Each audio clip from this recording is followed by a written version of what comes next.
Convido você a abrir sua Bíblia no Salmo 73, esse é o nosso texto que vamos refletir hoje à noite. Salmo capítulo 73. Eu tenho uma história particular com esse salmo, desde o primeiro dia que eu tive o contato com ele. Eu vi este homem me representando muito bem em alguns momentos da minha vida. Verdades aqui que eu não tinha coragem de dizer, e esse autor da Bíblia disse em meu lugar, então eu me senti muito representado por ele. Salmo 73. Momentos difíceis, talvez seja familiar para você esse salmo, mas momentos complicados, crise mesmo de fé, que este homem passou, e verdades que ele disse, que nem todos nós temos coragem de falar, mas ele falou, e é palavra inspirada, e o Espírito permitiu, e Deus na sua soberania autorizou, que todas essas palavras fossem palavras que estejam nas Escrituras. Então, como Deus ele não tem medo do nosso desabafo, como Deus ele não entra em crise quando a gente desabafa, quando a estrutura de Deus é tão extraordinária que Ele não nos mata quando a gente desabafa, mas a sua santidade não aceita murmuração, mas o desabafo sim. E aqui é um texto de um desabafo, de um homem que está em crise. Diz assim, Salmo 73, certamente Deus é bom para com Israel. Eu leio na Nova Versão Internacional, na NVI. Certamente Deus é bom para Israel, para os puros de coração. Quanto a mim, os meus pés quase tropeçaram, por pouco não escorreguei, pois tive inveja dos arrogantes, quando vi a prosperidade desses ímpios. Eles não passam por sofrimento, e têm o corpo saudável e forte. Estão livres dos fardos de todos. Não são atingidos por doenças como os outros homens. Por isso o orgulho lhes serve de colar e eles se vestem de violência. Do seu íntimo brota maldade, da sua mente transbordam maquinações. Eles zombam e falam com más intenções. A sua arrogância ameaça com opressão. Com a boca arrogam a si os céus e com a língua se apossam da terra. Por isso o seu povo se volta para eles e bebe suas palavras até saciar-se. Eles dizem, como saberá Deus? Terá conhecimento o Altíssimo? Assim são os ímpios, sempre despreocupados, aumentam e aumentam e aumentam as suas riquezas. Certamente me foi inútil manter puro o coração e lavar as mãos na inocência. Foi inútil ser fiel a Deus. Porque o dia inteiro eu sou afligido. E sabe como é que eu amanheço? Todas as manhãs eu sou castigado. E eu tive que sofrer isso sozinho, porque dizer isso, se eu falasse assim, eu teria traído os filhos de Deus. Quando tentei entender tudo isso, achei muito difícil para mim. Até que entrei no santuário de Deus, e então compreendi o destino dos ímpios. Certamente os pões em terreno escorregadio e o fazes cair na ruína. Como são destruídos de repente, completamente tomados de pavor, são como um sonho que se vai quando acordamos. Quando o Senhor se levantar, tu, Senhor, os farás desaparecer. Irmãos, quando o meu coração estava amargurado e no íntimo eu sentia inveja, agi como insensato e ignorante. Minha atitude para com Deus, para contigo, era de um animal irracional. Contudo, sempre estou contigo. Tomas a minha mão direita e me sustens. Tu me diriges com teu conselho e depois me receberás com honras. A quem tenho nos céus senão a ti, e na terra nada mais desejo além de estar junto a ti. O meu corpo e o meu coração poderão fraquejar, mas Deus é a força do meu coração e a minha herança para sempre. Os que te abandonam sem dúvida perecerão. Tu destrói todos os infiéis. Mas para mim, bom é estar perto de Deus. Fiz do soberano Senhor o meu refúgio. Proclamarei todos os seus feitos. Amém. Glória a Deus. Salmo 73, como disse, é um salmo que marcou minha vida, e principalmente depois que eu fui entender quem era Asaf. Asaf, ele tem a atribuição da autoria desse salmo, não somente esse, mas dos próximos 10 salmos, do 73 ao 83, são salmos que têm atribuição a Asaf. Além do Salmo 50, que também é de sua autoria, pelo menos atribui a Asaf. esta autoria. Não sei se você tem familiaridade, mas 1 Crônicas, capítulo 16, fala que Asaf ele foi empossado por Davi para ser o diretor de música no tabernáculo templo. Por quê? Porque Asaf era da tribo de Levi, ele era um levita. E é um equívoco entender que levita ele é só da área da música. Levita, ele é da tribo de Levi. Moisés era um levita, ele era da tribo de Levi. Arão era um levita. Então o sacerdócio vem da tribo de Levi, e todo o trabalho da parte do templo era exclusivamente dos levitas. Uma curiosidade desta tribo, eles não herdaram terras. Você pega em Josué, você perceberá que Josué 13:14, eles não recebem terras, porque isso foi determinado por Deus em Deuteronômio 16. Deuteronômio 18, melhor. Porque a herança dos levitas era o próprio Deus. Eles não receberam terras, por causa do seu trabalho exclusivo no templo. Eles eram porteiros, então o pessoal da recepção, o pessoal da música, o pessoal da segurança, porque os guardas também eram levitas. A tesouraria, os benefícios no prédio, tudo isso eram feitos pelos levitas. Gente dedicada 100% e exclusivamente ao templo, e a um ambiente de adoração, e esse homem, Asaf, ele era o chefe da parte da música no templo, adorando dioturnamente ao Senhor. E ele não tinha trabalho secular, não tinha problemas fora, ele não tinha preocupação alheia, ele não tinha uma vida secular, ele não pegava ônibus para ir trabalhar, metrô lotado para ir para o trabalho, ele trabalha exclusivamente no templo, somente no templo, e adorando ao Senhor, e conduzindo o povo a adorar ao Senhor, e num ambiente tão propício, num ambiente tão favorável, esse homem entra em crise. E isso que é intrigante, porque muitos de nós dissemos, quem dera se nós pudéssemos ter uma vida exclusivamente servindo ao Senhor. Quantos você está pensando em se aposentar, e na aposentadoria, vou me dedicar exclusivamente ao trabalho do Senhor? Pois é, um homem com um trabalho dedicado 100% exclusivo entrou em crise. Porque não é o trabalho em si, não é o ambiente favorável em si, não é minha atribuição.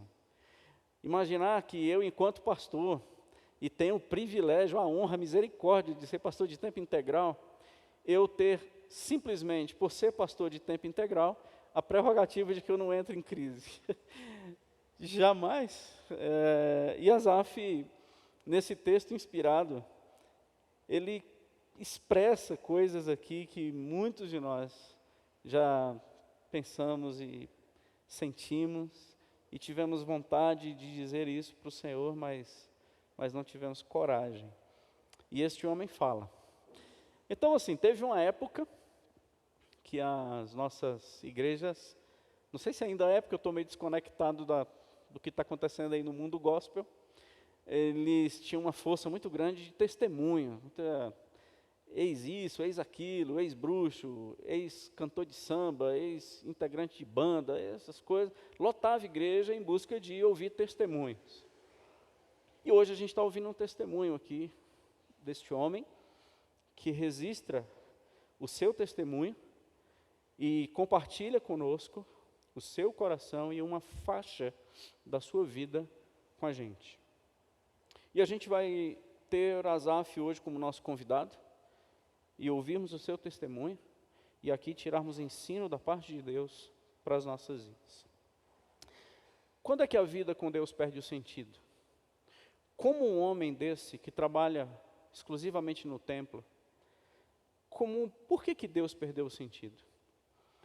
Por que não faz mais sentido esse Deus adorado?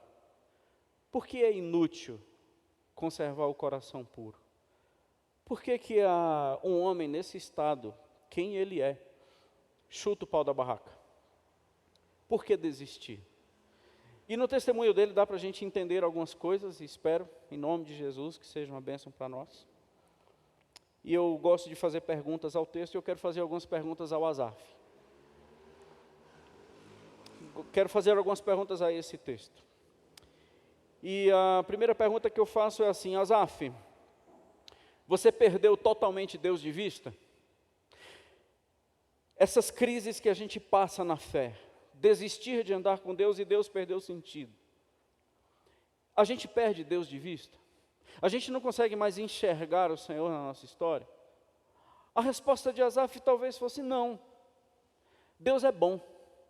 Versículo 1, Asaf, alguns entendem que aqui é o fim, mas eu queria ir na sequência do texto. Asaf, crise, a gente perde Deus de vista? Não, Deus continua sendo bom. Quanto a mim, porém, eu não discuto que foi Deus quem criou tudo. Eu não discuto um Deus criador. Eu não discuto um Deus bondoso. Deus é bom. Deus é bom para o seu povo. Deus é bom para aqueles de coração puro. Versículo 1, Deus é bom, certamente, com certeza. Eu não perdi Deus de vista. Quem Deus é ainda continua firme na meu raio de visão. Só não mais faz sentido para a minha vida. Eu não discuto que Deus é Deus. A minha discussão é ter uma vida com Ele. Isso está perdendo sentido para mim. Que Ele é bom, mas ter uma vida que crer nesta bondade e que está valendo a pena andar mais 2 quilômetros com Ele, para mim isso está perdendo sentido. E se a gente fizer uma outra pergunta a Asaf, ele responderá no versículo 2, que diz assim, mas o que aconteceu? Por que esse Deus tão bondoso que você o reconhece, a vida começa a perder o sentido com Ele? Eu disse, pois é, então, esse é o meu testemunho. Eu quase desviei da fé. Faltou muito pouco para que eu me afastasse do Senhor. Faltou muito pouco para que eu escorregasse. Faltou muito pouco para que a minha vida cristã desmoronasse. Sabe aquele fio? Se tivesse mais um tempinho, eu não teria continuado firme. É isso que eu quero testemunhar com vocês hoje à noite. Então é como se Asaf abrisse o coração e esse texto inspirado nos ajudasse. Quem sabe você conhece alguém que está por um pouquinho para abandonar a sua vida com Deus. Talvez você conheça pessoas que estão faltando muito pouco para eles desistirem de tudo. Há um tempo tão desfavorável, ambientes propícios, mas contextos desfavoráveis, um Deus que está se perdendo de vista a cada dia. Quem sabe você conhece alguém que está precisando ouvir isso, que no final a gente vai repetir o que eu vou te dizer agora, não desista. Não desista. Asaf, o que foi que aconteceu? Eu comecei a invejar. Eu comecei a olhar pessoas que não têm aliança com Deus. Eu comecei a olhar a vida das pessoas que não têm compromisso nenhum com Deus. Eu comecei a olhar os ímpios, comecei a olhar os pecadores, e eu vi que a vida deles era tão boa, que eu comecei a comparar com a minha, e nesse ambiente de comparação, de mudança de olhar, eu comecei a olhar, comecei a comparar, comecei a observar, eu entrei em crise. Asaf repete a palavra coração 6 vezes nesse texto. 6 vezes a palavra coração é repetida. É crise interna. É um homem que está agonizando internamente, por causa de um olhar que mudou, uma perspectiva que mudou. Chegar muito próximo do desviar da fé, perder o sentido com o Senhor, é por causa de um olhar que foi mudado. E como o olhar é fundamental. Por isso que Hebreus capítulo 12, verso 2 diz, gente, a nossa caminhada tem que ser olhando firmemente para o autor e consumador da nossa fé. Nós lembramos de Pedro, lembra do episódio muito conhecido dele andando sobre as águas? Enquanto eu tiro o foco do Senhor e começo a observar a força do vento, eu submerjo. Eu começo a submergir, eu começo a afundar. O Senhor Jesus, em Lucas capítulo 11, verso 34, diz que se os teus olhos forem bons, o teu corpo será bom. Tenha muito cuidado, para que a luz que há em ti não se transforme em trevas. Pois é, Asaf mudou o olhar. Ele começou a observar aquilo que as pessoas tinham e o que elas eram sem Deus. E rapaz, a vida desse povo parece ser muito melhor do que a minha. A vida de alguém que não serve a Deus está tendo uma configuração muito melhor do que a minha. Ele começou a se amargurar porque ele começou a se comparar. E Asaf agora vê um coração tomado de inveja, e a inveja é uma coisa tão séria que Tiago capítulo 3 versículo 13 a 15, coloca a inveja como um resultado de uma sabedoria animal, terrena e demoníaca. Uma sabedoria animal, terrena e demoníaca gera na pessoa inveja do que Asaf está sendo acometido. De uma perspectiva, de um olhar, de um movimento de olhar, e começa a paquerar com uma vida sem Deus, tendo resultados e desdobramentos muito interessantes, e se comparando com ele não vê mais sentido. E ele vai dar as razões disso. São as razões que começam a intrigar o Asaf. Não simplesmente o que ele olha aos ímpios, mas quem os ímpios são. Então, a partir do versículo 3 até o versículo 12, Asaf vai dando uma lista, que é como se ele dissesse assim: gente, olha só as minhas razões. Ao observar a vida desses ímpios, eu percebi as seguintes realidades. Olha só que coisa. Eles são prósperos, porque eu vi a prosperidade desses ímpios. E eles, pior, eles aumentam as riquezas tranquilamente. Eles vão ficando mais ricos a cada dia. Eles não são afetados por doenças. Eles não pegam Covid-19.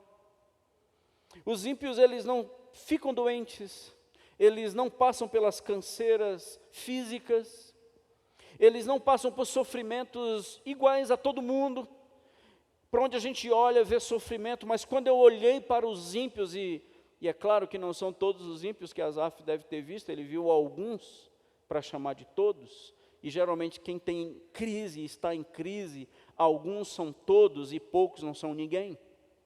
Por isso as potencializações, quando a gente fala nas crises, todo mundo é feliz, menos eu.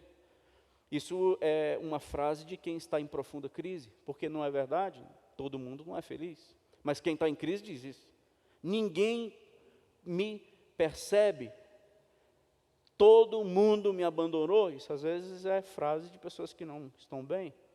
E era questão de Asaf mesmo. Mas os ímpios que ele viu, eles não passavam por sofrimentos. Eles eram imunes ao mal, eles não eram atingidos por isso. Pior, gente, pessoal orgulhoso, pessoal prepotente, pessoal que é paparicado. Muita gente chega até eles para ter conselhos e entendem que eles são referências. Eles podem falar de prosperidade, eles podem falar de vida próspera, eles podem falar de vida boa, eles podem falar de sabedoria, eles falam de criação de família, eles falam de filhos, eles falam de casamento, eles falam de até mesmo espiritualidade.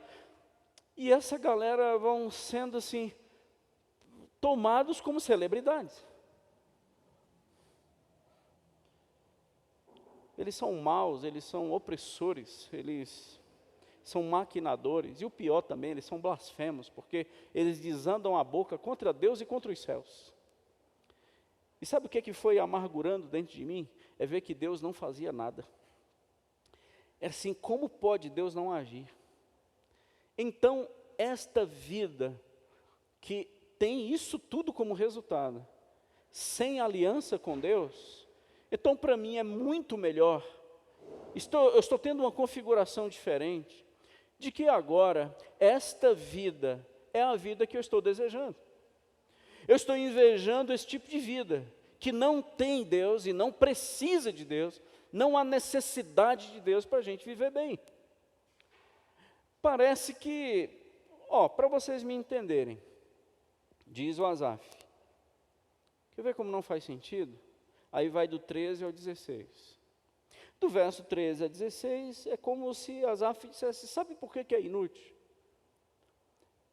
Sabe por que é perda de tempo? Sabe por que ser sincero, ser honesto, ser do bem, ser um homem correto, ser um homem sério, sabe por que isso não dá certo? Porque eu percebi que relacionar-se com Deus nesse nível não me traz benefício nenhum. Não tem nada que me traga de benefício. Não há nada que me dê resultados favoráveis.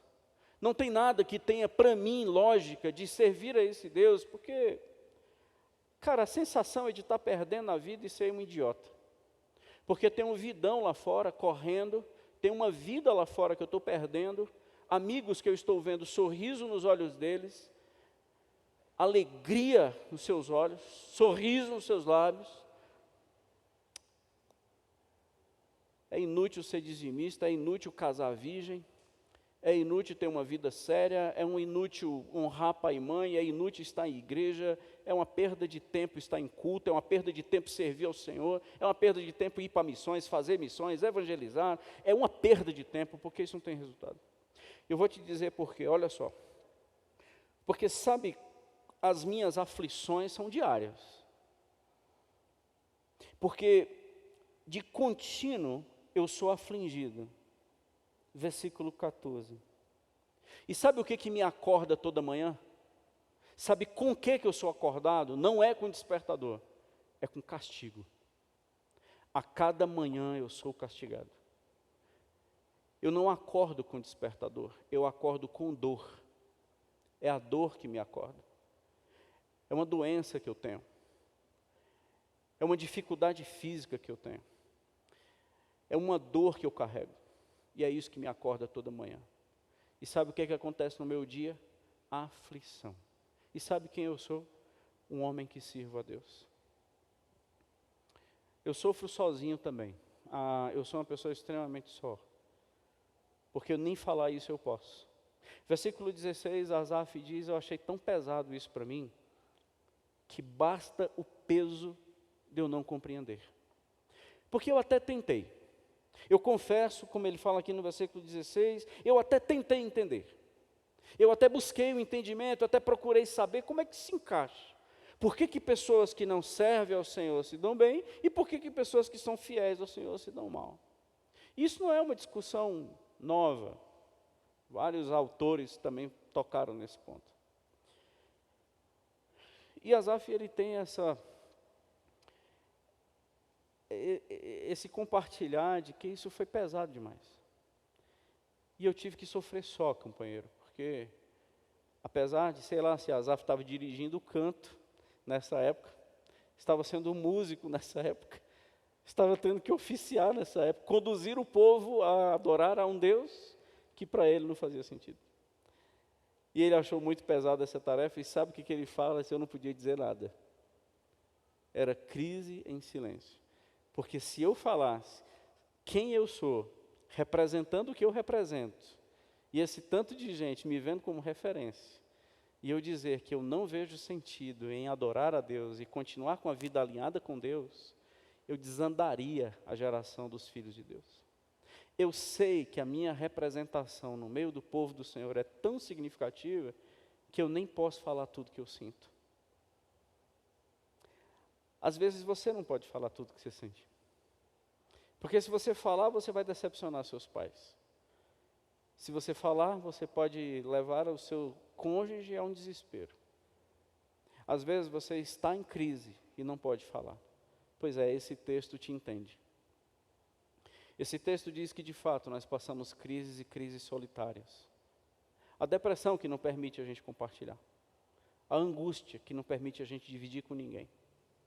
A dor tão aguda que a gente, para chorar, tem que se trancar dentro de um banheiro para que ninguém veja a gente chorando. Pois é, Asaf passou por isso. Eu não podia dizer o que eu estava sentindo. Por inveja, por comparar minha vida com a deles, com o sofrimento que eu tenho e outros não têm, por uma dor que eu fui acometido, uma doença que foi diagnosticada, e eu vejo gente tendo uma vida extremamente boa, isso não estava fazendo mais sentido para mim. Na verdade, eu não estou bem.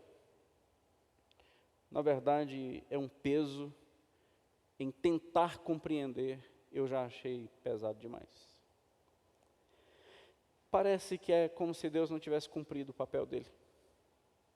Parece que é como se Deus não tivesse cumprido com a parte dele. A sensação é de olhar para Deus de uma forma decepcionada, e se não com raiva. A inveja faz isso. O coração não há mais paz, a alegria foi roubada, a amargura tomou de conta, a angústia domina, o ressentimento é uma realidade e o olhar para Deus é decepcionado. Então, assim, é muito angustiante isso. E quem sabe nós estamos acumulando dores e nós acumulamos crises, e esse texto dialoga com o nosso coração. Por isso que a palavra coração repete 6 vezes aqui. Porque é uma carta aos corações aflitos. É uma carta àqueles que vivem e estão em crise. E parece que nós estamos encontrando até que enfim alguém que nos entende. Mas não é Asaf que te entende. É o Deus de Asaf. Não é Asaf que me compreende. É o Deus que inspirou pelo seu Espírito a ele escrever esse Salmo 73. E não esconder nas brechas da história um herói em crise.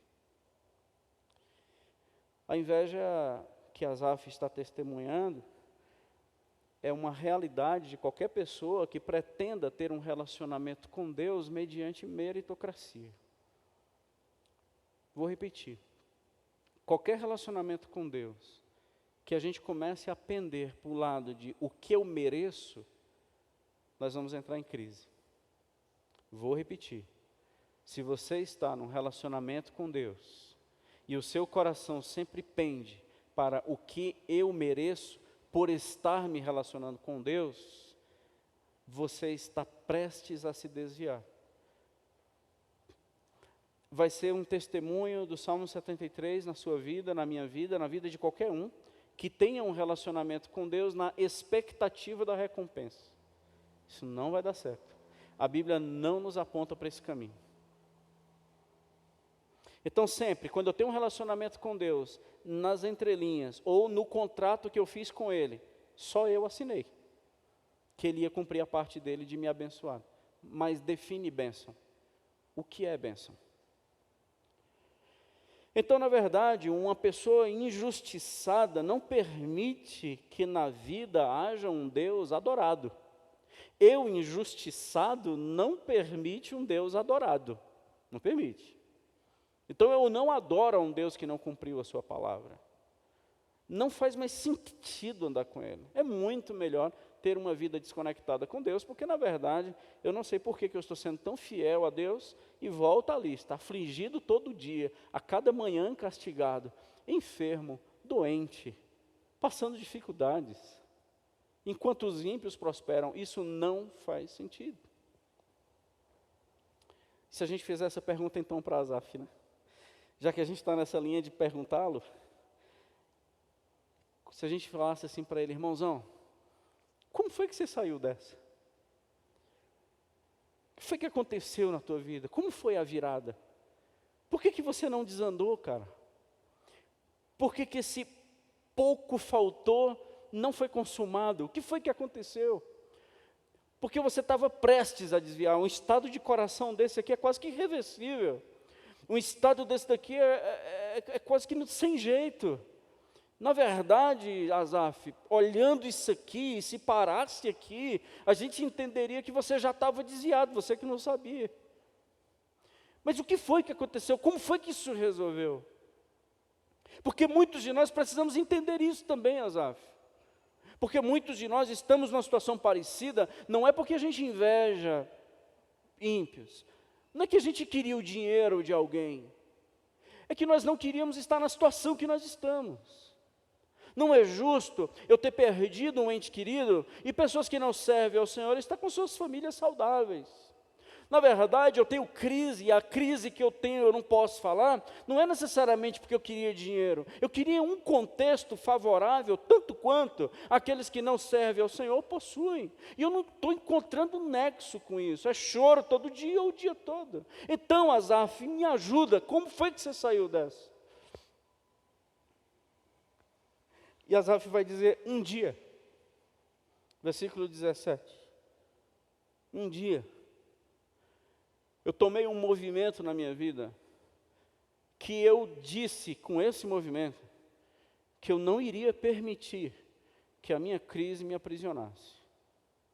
Eu entrei no santuário de Deus. Até que um dia, sabe quando isso mudou? O dia que eu fui para o lugar que Deus queria que eu estivesse. Em crise, mas eu fui num lugar que Deus disse, é aqui que você tem que estar com todas as suas crises. Venha para cá. E eu entrei no tabernáculo de Deus. Eu entrei no tabernáculo da palavra, eu entrei no tabernáculo da sua graça. Eu acessei o canal da Nova Vida, ou eu estive no prédio no domingo à noite, eu estive junto com os meus irmãos no culto, eu estive no encontro de jovens, eu estive no encontro de adolescentes, eu estive no encontro de casais, até que um dia Deus falou comigo, porque eu entrei num ambiente que Ele disse que era para eu estar. Eu não me aprisionei na crise, eu não fiquei preso no meu orgulho, na minha presunção, na minha inveja maligna, eu tomei movimentos que eu poderia tomar e tomei. Querendo? Não querendo, mas podendo. Porque na verdade, o meu não querer, ou o meu querer, estava completamente descompensado. Eu não sabia mais o que queria e o que não queria, porque a caminhada com Deus perdeu o sentido. Mas eu ainda consegui ter a capacidade de dizer o que eu podia. E eu entrei no tabernáculo de Deus. E foi nesse dia que eu tomei esse movimento, que eu entrei no tabernáculo de Deus, que eu compreendi o destino dos ímpios. Então no versículo 17, eu entrei no santuário de Deus e então eu compreendi. Gente boa, em nome de Jesus. Quando Asaf, ele não chegou no tabernáculo de Deus vendado e nem recebeu vendas, amordaçado e nem recebeu mordaça, ele não foi castigado, o Senhor não o puniu, ele não o matou, ou Deus chegou diante dele com muita decepção, porque ele estava questionando a sua bondade ou o seu agir. Não, sabe o que aconteceu? Deus revelou ainda mais a realidade dos ímpios. O que está te fazendo desviar, Deus potencializa para que a gente analise de forma correta e compreenda o que está nos fazendo desviar. Qual é o assunto que está te fazendo hoje cair? Qual é o assunto hoje que está fazendo você esfriar na fé? Qual é o assunto hoje que está fazendo você descarrilhar a sua vida em relação ao caminho e à vereda da justiça? O que está fazendo? O que está acontecendo? Entenda, Deus quer que você compreenda isso e não olhe para outro lado. Enquanto alguns familiares dizem, vira essa boca para lá, ou então vai orar, ou então está possesso esse negócio, Deus vai dizer assim, vamos falar sobre isso. Vamos conversar exatamente sobre isso. Eu sou um Deus que visito pela minha graça as tuas crises, e eu quero falar da tua crise. Não tapeia. Não vai cantar de novo, Asaf. Você não vai cantar para compensar dor.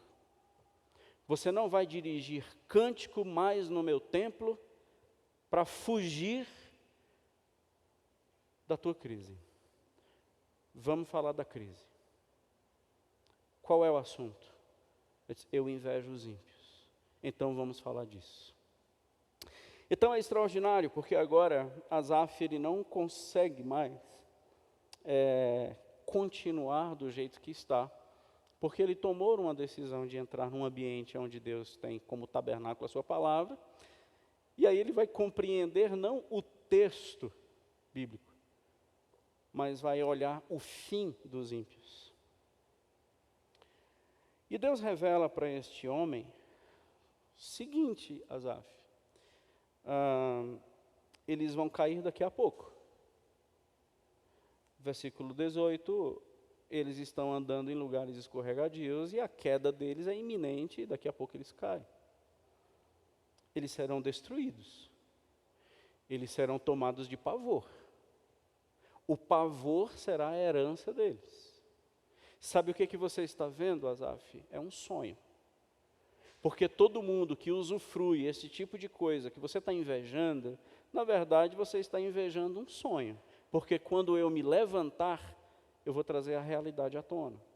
E a realidade não é o que possuem, o que vivem, o corpo sadio, a pele sem nenhum tipo de problemas.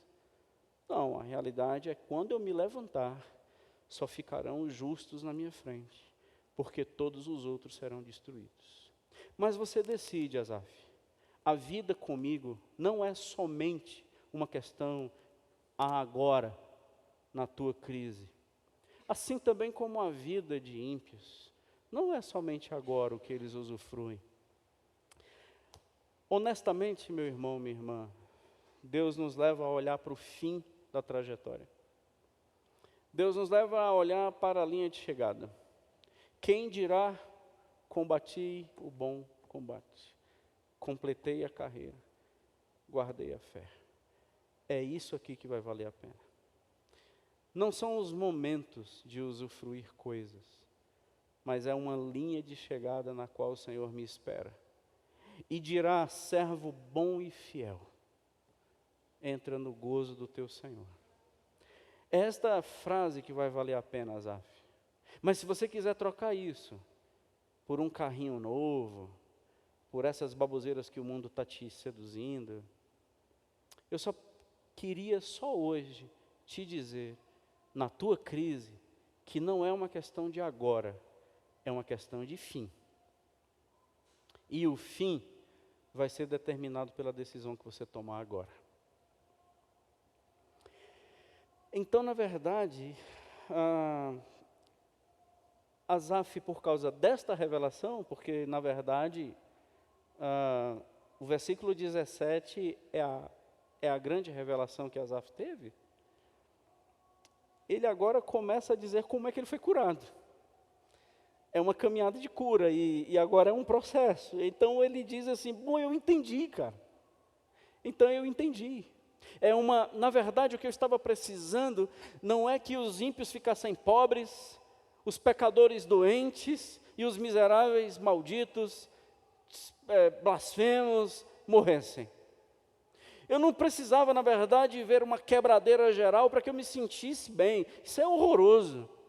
Eu não precisava ver todo mundo com Covid para eu, infectado, me sentir feliz. Eu não precisaria ver todo mundo morrendo para que eu, sobrevivente, me sentisse melhor. Eu entendi que para onde eu estava andando, o problema não é o contexto, o problema era eu. O problema sou eu, o problema não é o contexto. E eu compreendi o meu estado, eu consegui avaliar sinceramente quem eu sou e o estado que eu estava.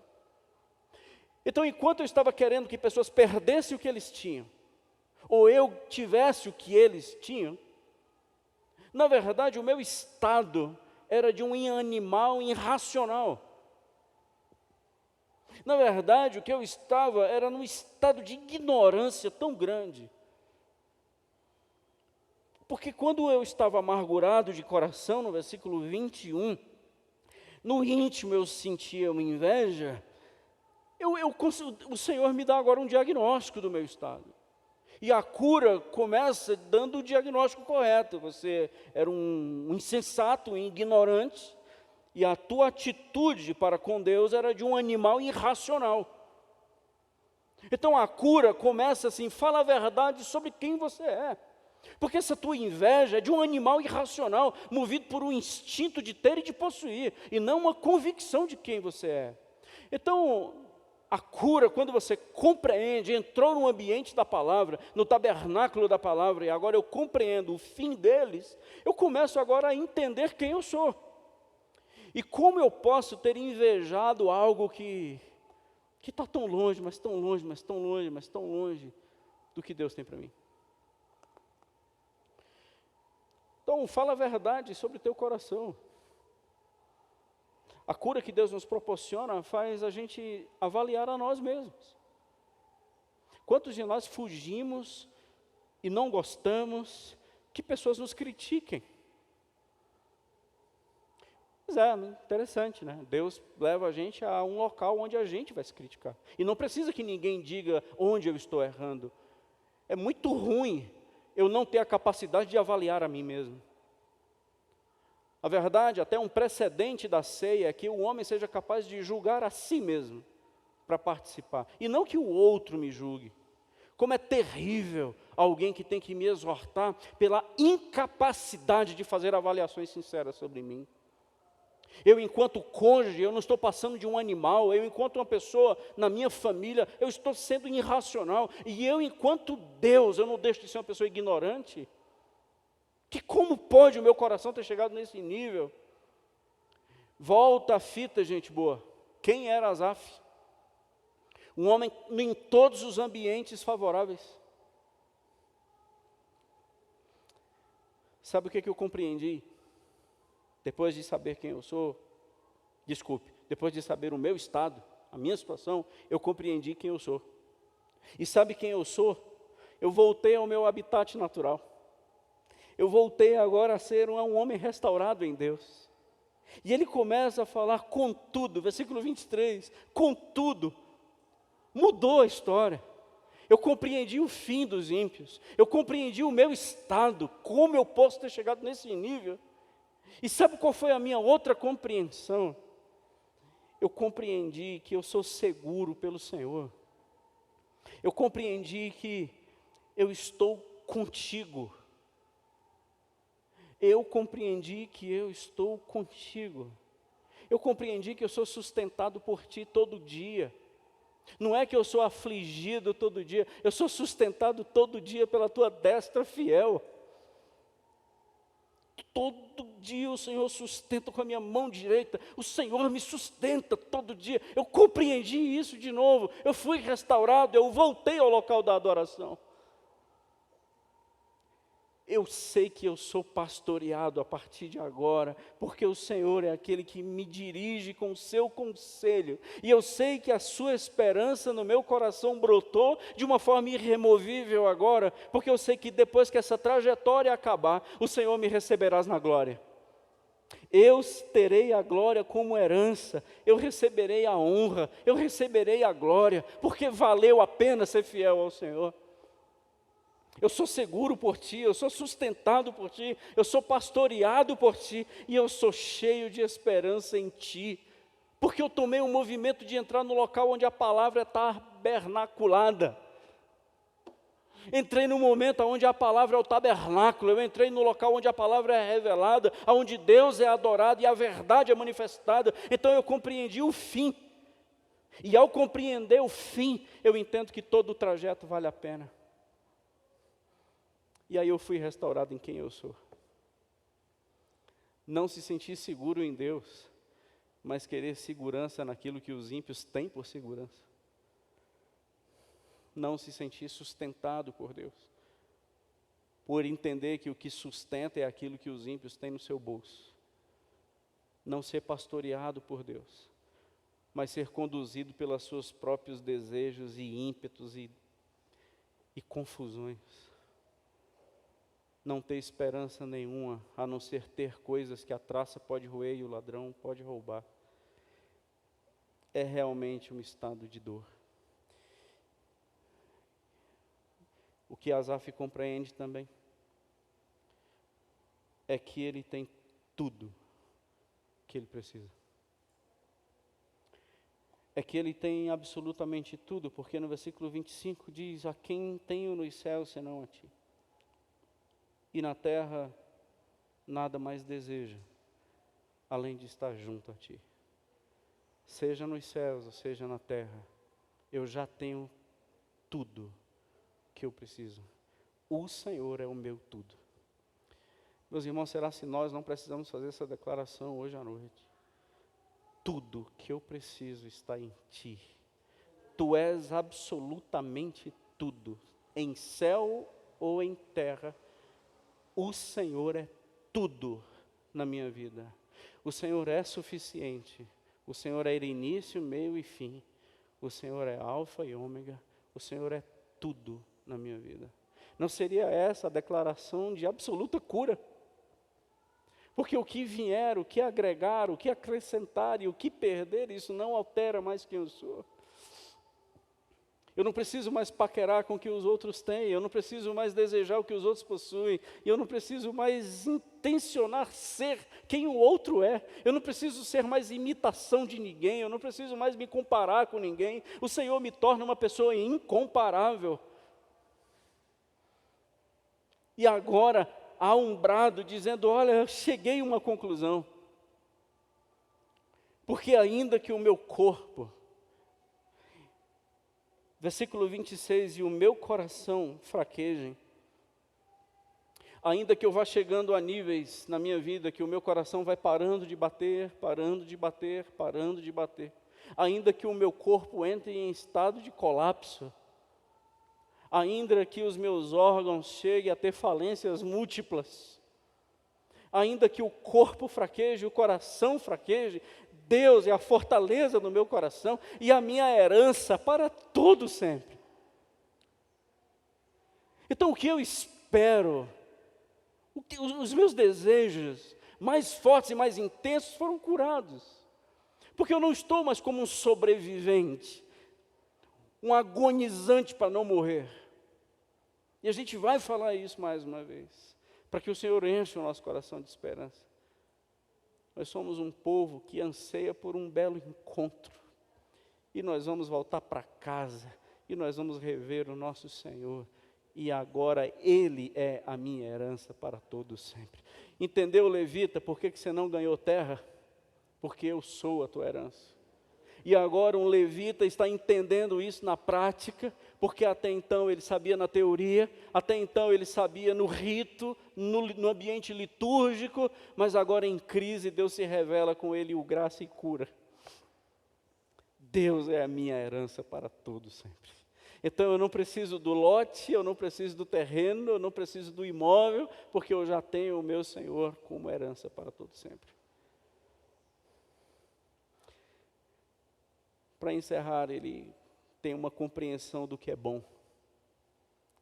Enquanto ele estava entendendo que o bom era ter o que os ímpios tinham, ele agora vai encerrar dizendo, sabe, gente, bom é estar perto de Deus. Versículo 28, ele encerra dizendo, bom é estar perto do Senhor. Isso é que é bom. Não é bom ter, o bom é estar. O bom é estar perto do meu Senhor. Eu redefini o que é bom na minha vida. O que é bom para você? O que seria algo bom para você hoje? O que algo de bom precisa acontecer na sua vida? Pois é, então por isso que dependendo da resposta, por isso que nós somos tão angustiados. Asaf redefiniu, sabe o que é bom para mim? É estar perto de Deus. Porque é nesse ambiente que todas as outras coisas e todas as outras dificuldades, elas serão superadas com graça e com adoração. Coração doente, gente, só deixa a gente enxergar o que falta. O mal, a desesperança, o problema, a angústia, ímpio, riqueza. O coração doente só enxerga isso. Agora ele só consegue ver o Senhor. Sabe o que é que ele define também de bom, gente? Bom é fazer do Senhor o meu refúgio. Estou encerrando aqui o versículo 28. Bom é fazer do meu soberano o meu refúgio. Isso é bom. Eu faço dele o local do meu abrigo. E sabe o que é bom? Proclamar todos os seus feitos. Gente boa, todo coração curado é um missionário. Todo coração curado é um evangelista. Todo coração curado é um proclamador. Todo coração curado é uma testemunha. Todo coração curado é uma pessoa que diz, anuncia as virtudes daquele que os chamou das trevas para a sua maravilhosa luz. Eu proclamarei os feitos do meu Senhor. Isso é bom. Bom é estar junto a Deus, bom é fazer dele o meu refúgio, e bom é proclamar todos os seus feitos. Mais uma vez a gente encerra dizendo, irmãos, estamos num período providencial para sermos proclamadores. Mas hoje à noite, o Senhor está nos chamando para um ambiente de cura. Nesse ambiente onde você acessou esse canal e tem ouvido essa palavra, quais são as suas crises e o que você tem chamado de bom? Quero encerrar. Deus ainda é suficiente para você. Ele ainda é o tudo da sua vida. E você consegue mencionar e dimensionar isso na sua vida. Deus de fato tem sido tudo. Ou o seu coração é um coração carente. Um coração com tantas lacunas, um coração com tantas necessidades, um coração que vê tanta coisa que ainda falta na sua vida. Como você está hoje? E uma outra pergunta que eu queria te fazer para a gente encerrar. Qual foi a promessa que Deus te fez que Ele não cumpriu? o que Deus prometeu para você e Ele não fez. Pare para pensar. Quando foi que Ele soltou a sua mão? Quando? Ou qual foi a promessa que você está em crise, mas na verdade Ele nunca fez? Qual foi a profecia enganosa? Qual foi a palavra desviada? Qual foi o equívoco em nome de Deus? Qual foi o texto mal interpretado, que você entendeu como promessa de Deus e isso está te fazendo ter crise até hoje? Então, qual foi a promessa que Ele não cumpriu? Ou qual é a promessa que está te enganando e te matando até hoje? A gente encerra esse culto dizendo: Deus é bom. E quanto a mim, aí você agora escreve o seu testemunho. Deus é bom. E quanto a mim, aí agora você continua, e eu e você, nós vamos começar essa semana escrevendo o nosso testemunho. Escreva o seu salmo. Deus é bom. Quanto a mim, Deus te abençoe. Vamos orar.